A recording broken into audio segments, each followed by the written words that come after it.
अंडीधर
एक बार ऐसा हो चुका है, कभी घड़ी घड़ी थी, हम तो 2 दिन उधर नहीं करेंगे। फिर जो कथा करवा रहे थे उन्होंने समय देखा, वो आया कान में आकर के मेरे बोले गुरु की समय तो देख लो, जो समय देखा था। क्योंकि जब भाव बनता है, क्योंकि कथा में यदि श्रोता सुनने वाला हो तो वक्ता का मन लग जाता है। पूजन में यदि ज्यादा सकते हो, सब कुछ उसी का दिया हुआ है, लेकिन फिर भी वो कहता है मुझे तुझसे कुछ चाहिए, मुझे तुझसे कुछ चाहिए, मुझे तुझसे तुलसी दल नहीं चाहिए, धन वैभव नहीं चाहिए, मुझे तो तुझसे केवल एक चुल्लू जल जल, और वो भी जल किसी गंगा का या यमुना का नहीं, मेरी याद में तेरे मित्रों का। तुम कुछ मत चढ़ाओ, बस भगवान को देख करके यदि तुम्हारी आंखों से अश्रु आ गए, समझ लो भगवान ने तुमको पकड़ लिया।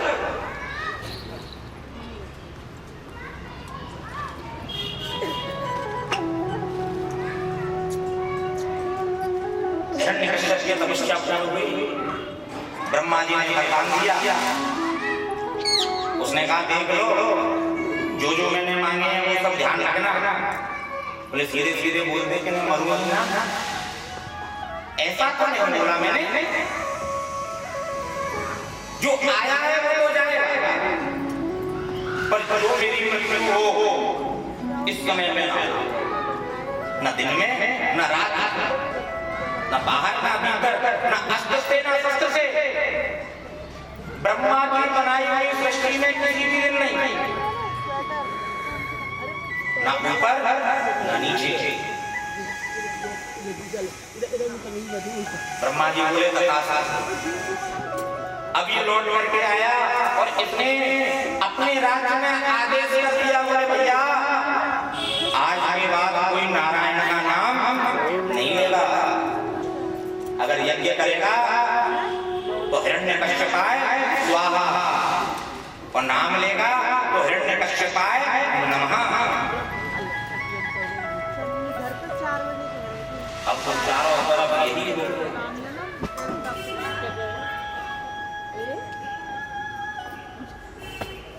हिरण्यकश्यप ने अपनी पत्नी से पूछा क्या है, एक बात बताओ, जब मैं तपस्या करने के लिए गया था तो तुम्हारे घर में एक बालक था, क्या उस बालक का जन्म हुआ? कया बोली हाँ प्रभु, उस बालक का जन्म हो गया और उसका नाम मैंने प्रहलाद रखा। बालक को देखा और बालक को देख करके बड़े बड़े से अपने हाथ लगाया, बोले इसको तो मैं विद्या दान करने के लिए भेजा, कल प्रातः काल उसको विद्या दान करने के लिए भेजा। और इधर सायंकालीन समय में प्रहलाद अपने छोटे छोटे बालक बच्चों के साथ नगर में भ्रमण करने के लिए जा रहे हैं, तो क्या देखते हैं, एक मिट्टी के बर्तन बनाने वाले बूढ़ी मैया, उसने कच्चे कच्चे मटके सब एक जगह रख दिए और उनके ऊपर लकड़ी डंडे इत्यादि डाल करके आग लगा, और जैसे ही आग लगाई वो याद आया कि एक मटके में तो बिल्ली के बच्चे हैं और ये अब जल करके राख हो जाएगी और मुझे कितना बड़ा अपराध लगेगा। अब तो बैठ करके आग के पास नारायण का नाम लेंगे, प्रभु इन बच्चों को बचा ले। प्रहलाद ने सुना, बोले तुम मेरे पिता का नाम छोड़ करके नारायण का नाम लेती हो, मेरे पिता का नाम लो। बोले भैया आज नाम ऐसा हो गया है कि केवल नारायण ही कर सकता है और किसी के बस की नहीं है। क्या मतलब? बोले जब हमने मटकों को पकाने के लिए आग लगाई तो इसमें बिल्ली के बच्चे और मैं नारायण से प्रार्थना कर रही हूँ कि हे नारायण इन बिल्ली के बच्चों को बचा ले। प्रहलाद बोले देखो प्रातः काल जब तुम ये हटाओ सब तो मेरे सामने हटाना, मैं भी तो देखूं नारायण ने कितनी शक्ति है।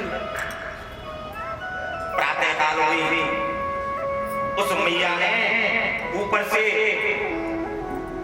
राख हटाई और धीरे धीरे मटके निकलना शुरू किया और जैसे ही उस मटके का नंबर आया और वो मटका उठाया बिल्ली के बच्चे निकल करके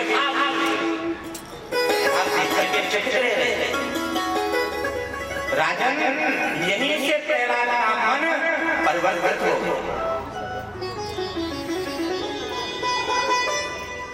प्रातः काल लेकर के लोग गुरुकुल में पहुंचे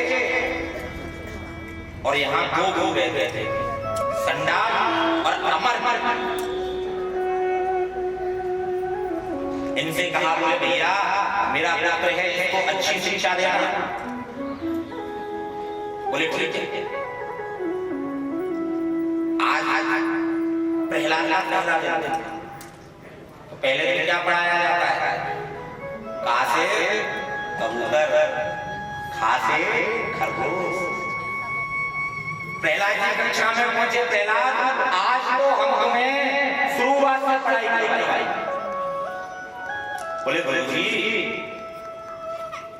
एक छोटी सी शिक्षा है, पढ़ाई वही पढ़ाना जो मेरी समझ में आया और जो समझ में ना आए पढ़ाई को मत पढ़ाना। बोले ठीक है प्रहलाद पढ़ो। कबूतर वाला का खरगोश वाला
तो जो भी दिए कबूतर हो खरगोश हो चाहे उसको पकड़ करके मार करके खा जाना चाहिए।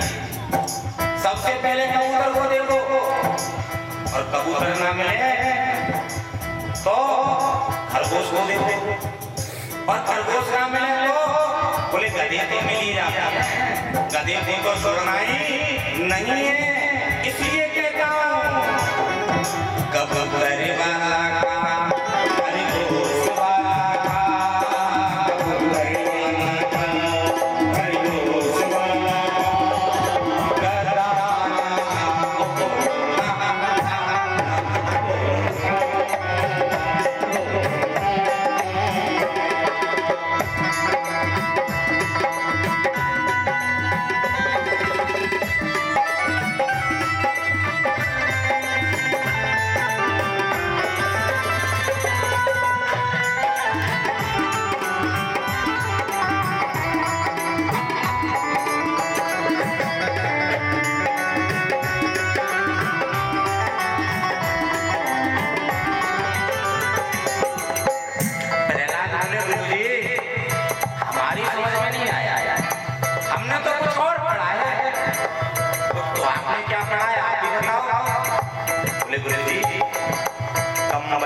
वाला का, खड़ग वाला का, कमल वाला का, खड़ग वाला का, गणेश वाला का,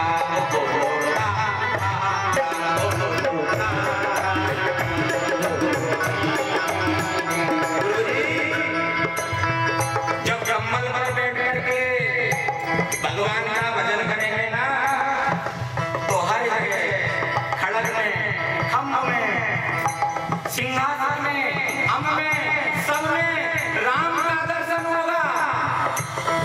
और गुरुजी पूजा करने जब भी बैठो, सबसे पहले गणेश जी का स्मरण जरूर करना चाहिए गुरुजी।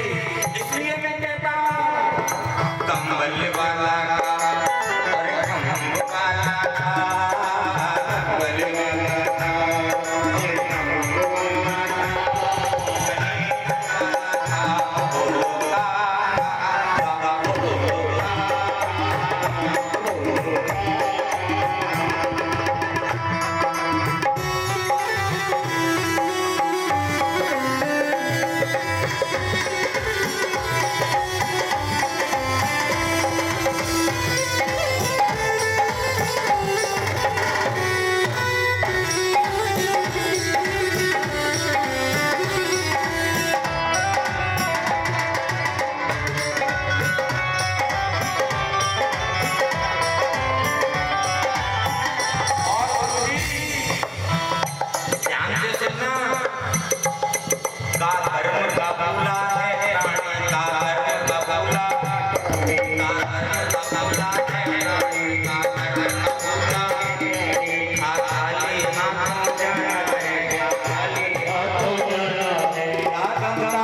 इसको आप पढ़ाना शुरू करो, और जब आप इसको पढ़ाना शुरू करोगे ना, तो देखना कितना आनंद आएगा।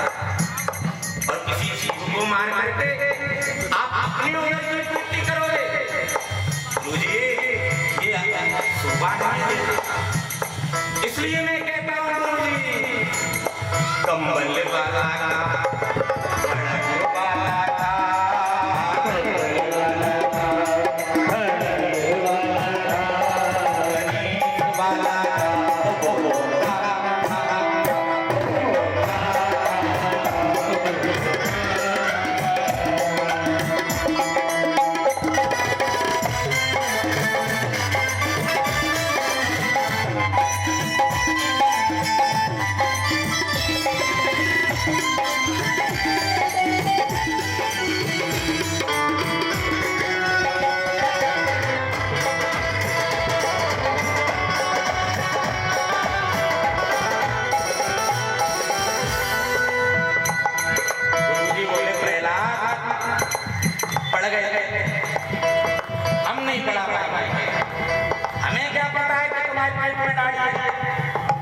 तुम पहले से पढ़े लिखे हो, हम नहीं पढ़ा।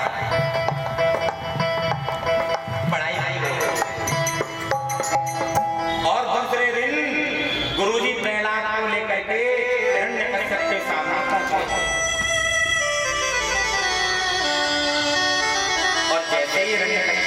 पूछा, प्रहलाद तुमने पढ़ाई की? बोले हाँ पिताजी, मैंने तो बहुत अच्छी पढ़ाई की। बोले क्या पढ़ा आपने? बोले पिताजी श्रवणम कीर्तनम। बोले पिताजी मैंने परमात्मा को प्रसन्न करने के लिए, हिरण्यकशिपु सब सोच रहा था कि देखो मेरा पुत्र मुझे प्रसन्न करने की बात बता रहा है, और जैसे ही सुना श्रवणम कीर्तनम विष्णु, क्रोध में लाल आ गया। कीर्तन करो, जब कीर्तन करोगे तो वो विष्णु जैसे ही नाम सुना क्रोध के मारे खड़ा हो गया। ये सीख के आए हो? मेरे शत्रु को प्रसन्न करने का उपाय क्या है?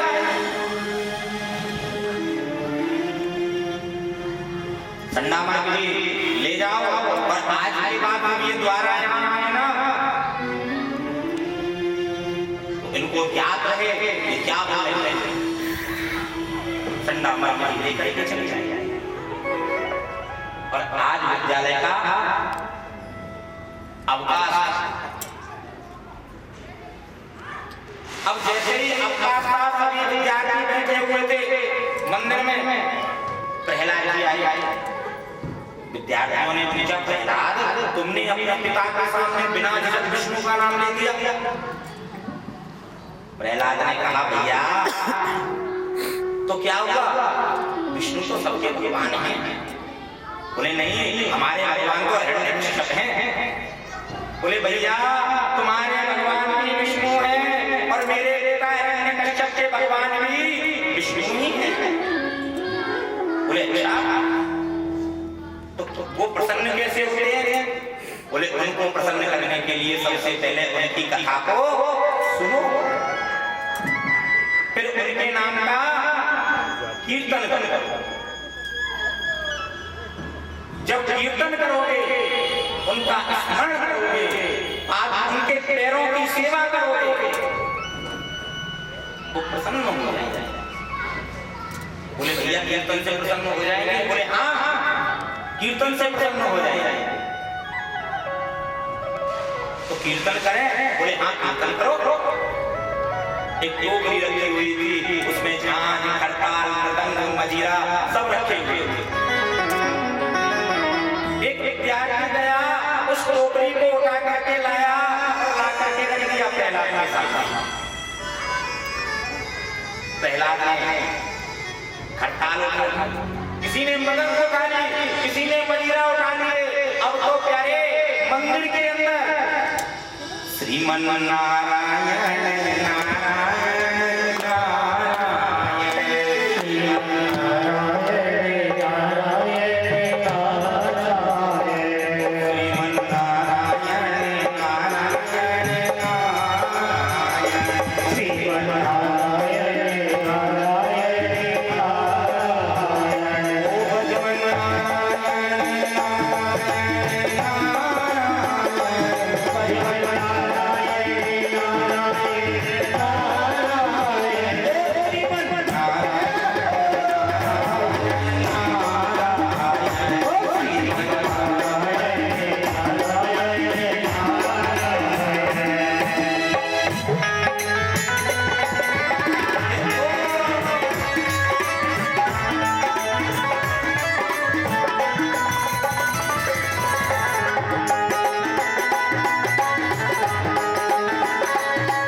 सोचा हमारे विद्यालय में नारायण का नाम कौन ले रहा है।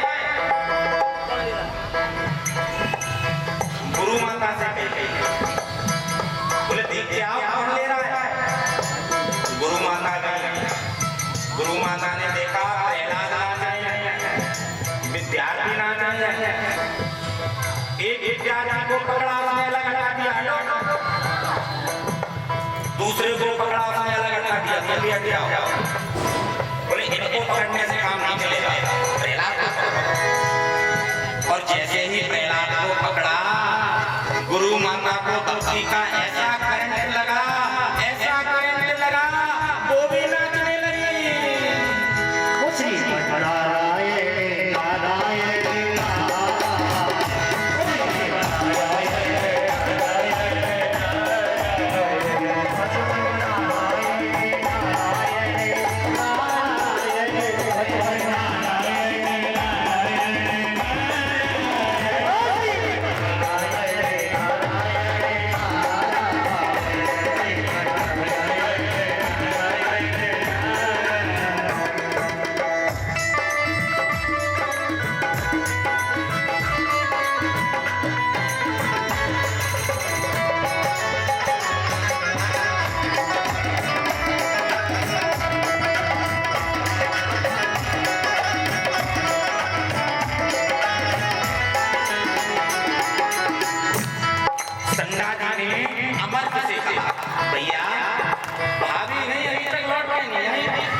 छोटे भैया जा रहे हैं और जैसे ही देखा तो क्या देखते हैं, गुरु माता भी नाच रही है, बालक भी नाच रहे हैं, प्रहलाद भी नाच रहे हैं। और जैसे ही प्रहलाद के पास जाकर प्रहलाद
और जैसे ही आज बड़े भैया पहुंचे तो जो कीर्तन मंदिर में चल रहा था वो विद्यालय के मैदान में आ गया। भैया ने देखा गुरु माता भी नाच रहे हैं, छोटे भाई भी नाच रहे हैं, प्रहलाद भी नाच रहे हैं, छोटे छोटे बालक भी नाच रहे हैं। और गुरु जी ने जाकर के जैसे ही प्रहलाद को पकड़ा, आज गुरु जी भी भक्ति में डूब गए और नाचने लगे।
विद्यालय से नगर में आ गया और जो भी नगरवासी इस कीर्तन को सुनते वो संग लग जाता है, कीर्तन करने में लग जाता है। धीरे धीरे कीर्तन हिरण्यकश्यप के महल के पास पहुंचा।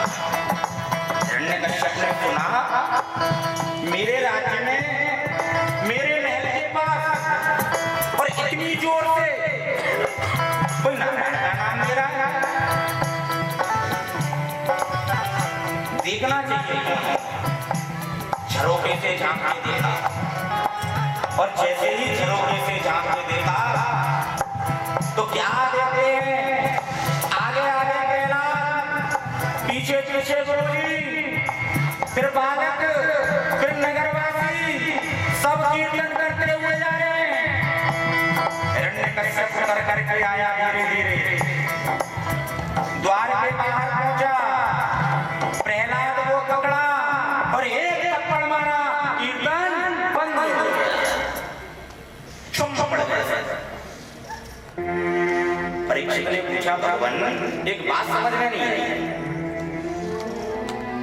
गुरु माता ने स्पर्श किया वो भक्ति में हो गए, गुरु जी ने स्पर्श किया वो भक्ति में हो गए, पर हिरण्यकश्यप को भक्ति क्यों नहीं चली? बोले भैया जिसके मन में भगवान के प्रति थोड़ा बहुत भी प्रेम होता है ना तो वो समय पर प्रकट हो जाता है। मतलब अगर अर्थिंग भी होगी तो करंट लग जाएगा और जहां बिल्कुल फ्यूज जुड़े हुए खाते करंट आ गया, यहाँ तो बिल्कुल फ्यूज जुड़े हुए हैं। पर इनके अंदर भक्ति थी लेकिन डर के मारे कोई प्रदर्शन करना नहीं चाह रहा। पर आज प्रहलाद जब आगे आए तो सब संग हो लिए। कहने का भाव सिर्फ इतना, जिसके मन में गोविंद के प्रति प्रेम होता है, भक्ति होती है, वो गोविंद की कथा में जाने से अपने आप को रोक नहीं पाता, कितनी भी कोशिश कर ले, गोविंद के कीर्तन में अपने आप को रोक नहीं पाता। इनके अंदर भक्ति तो थी लेकिन हिरण्यकश्यप की डर की वजह से दब गई। जैसे हमारे राम जी का जन्म अयोध्या में हुआ लेकिन हमारा नेतृत्व ठीक नहीं था, इसलिए हमें 500 साल तक राम जी के प्रमाण देने पड़े। और जब नेतृत्व सही आया तो आज अपनी धर्म ध्वजा फहरा रहा है। राम मंदिर बनवाना तो सभी चाहते थे लेकिन नेतृत्व ऐसा था जो बनने नहीं दे रहा। लेकिन जब नेतृत्व बदला मंदिर भी बन गया, मंदिर भी बन गया और अब तो उत्सव हो रहे हैं। सुखदेव जी महाराज कहते हैं जब परीक्षित आज प्रहलाद को हिरण्यकश्यप ने पकड़ा और महल के अंदर ले गए और प्रहलाद से पूछा, प्रहलाद ये नारायण नाम तुमने क्यों गाया? बोले पिताजी नारायण तो भगवान है और वो हम सबके भगवान हैं। सैनिकों को बुलाया, बोले जाओ इसको पहाड़ से फेंक दो। सैनिक ने प्रहलाद को पकड़ा और पहाड़ से फेंका और जैसे कि पहाड़ से फेंका मेरे गोविंद ने अपना हाथ दिखाया और प्रहलाद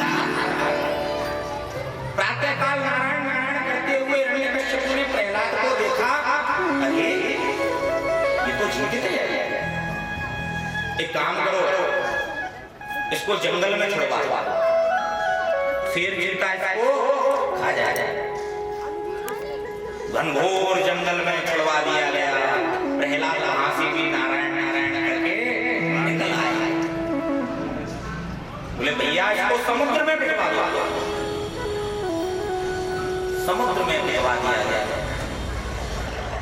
प्रहलाद वहां से भी वापस लौट करके आए और अब सोचने लगा क्या किया जाए, क्या करूं।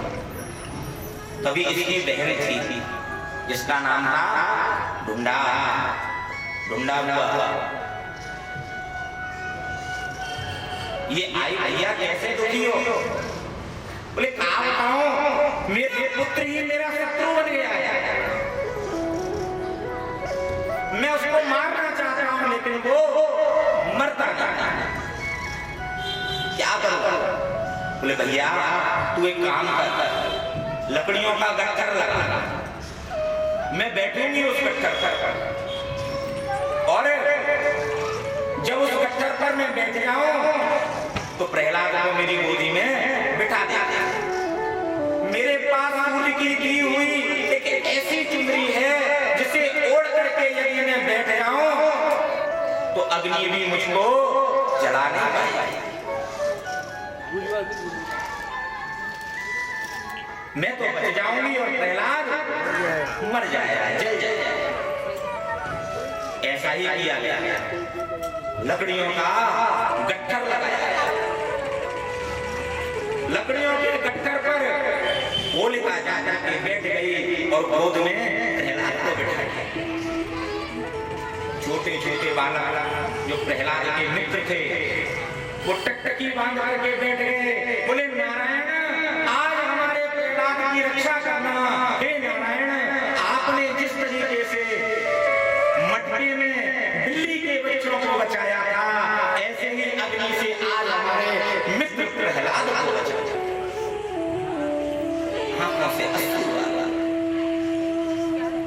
अश्रु निकल रहे हैं। नारायण नारायण बोल रहे हैं और उधर अग्नि का पूजन करके आग लगा दी।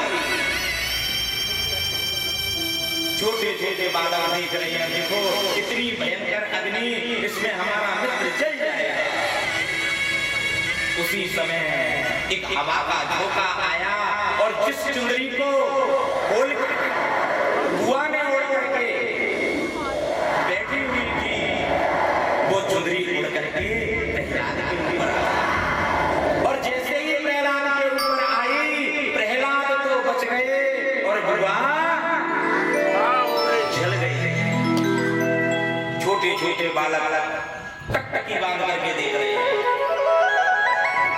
भैया क्या हुआ। और जैसे ही प्रातः काल हुई लकड़ियों का ढेर रात में बदला और चुंदरी ओढ़े बैठे प्रहलाद को नारायण नारायण जपते देखा। उसी समय बालकों में खुशी की लहर दौड़ गई। जो भस्म पड़ी हुई थी उसको उठाया, एक दूसरे के मस्तक पर लगाया। भैया बुआ तो होली, बुआ तो होली, बुआ तो होली।